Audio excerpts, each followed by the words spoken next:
بسم الله الرحمن الرحیم. شروع په نام د الله چې بخونکی مهربانه ذات دی.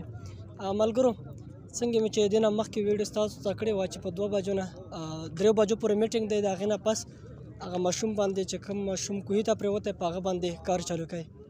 خو دا ریسکو والا څومره چې سیاسي خلک دي دا هسې دو خبرې وې چې 2 بجو نه پس 3 بجو پورې پې میټینګ کوو او بیا پې موږ خپل کار چالو کوو. نه دا هر څه دروغ دي. ریسکو والا هم راغلي، ټول کم ایمینې د ایم پی ای دا ټول راغلي، خو لیکن کار نه سټارټ کېږي. سره نه سټارټ کېږي چې کم انجینیران دي هغه دلته نه رسي. هغه کوي چې موږ یې ماښام په رینګ روډ کې په دې باندې خپل میټینګ کوو. موږ سره داسې مشینګري نشته چې یاره د ماشوم پرې وباسو یا راسره زخمي شي یا داسې بل څه نقصان درته ورسېږي. خو که چیرې دا چېرته ایمینې زوی وای، ایم پی ای زوی وای، داسې بل مالداره کس زوی وای یا داسې سیاسي بل کس زوی وای، نو په ده باندې به هغه ټیم کار سټارټ وای او دا به روباسلی وای. خو لیکن دا چې یو غریب زوی دی په ده باندې نن کار نه سټارټ، ډایرکټ هغه ټیم یې له پیکابر جوړ کړی. څه یې جوړ کړی دی په کار دی چې په دا باندې په هماغه ټیم باندې کار سټارټ کړی وای.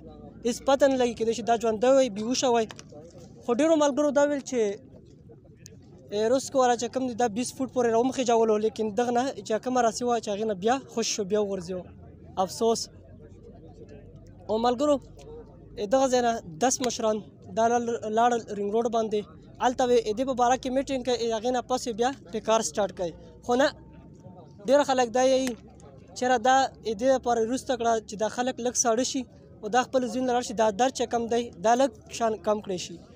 خو نه، دا درد دا صرف نه چې دا درد دغه والدینو په زړونو کې پروت وي یا دو خاندان په زړونو کې وي پروت وي، نه، دا درد او غم د ټولو پښتنو چې څومره دلته راغلي دو په زړونو کې دا غم او درد پروت وي. نو انشاءالله ملګرو دې ځای نه 10 کسه لاړل رینګ روډ له، او هلته بیا هغه کوم انجینیران چې دي هغو سره یې پې میټینګ کوي، داسې مشینګري داسې شوي راوړي. خو لیکن علاج کار چالو دی چې نور څه هم وشي تاسو ته معلومات درکوو. فی الحال چې هر چېرته هم یې الله خوشحاله آباد لره. نور راکړې مال اجازت دلوی الله په امان.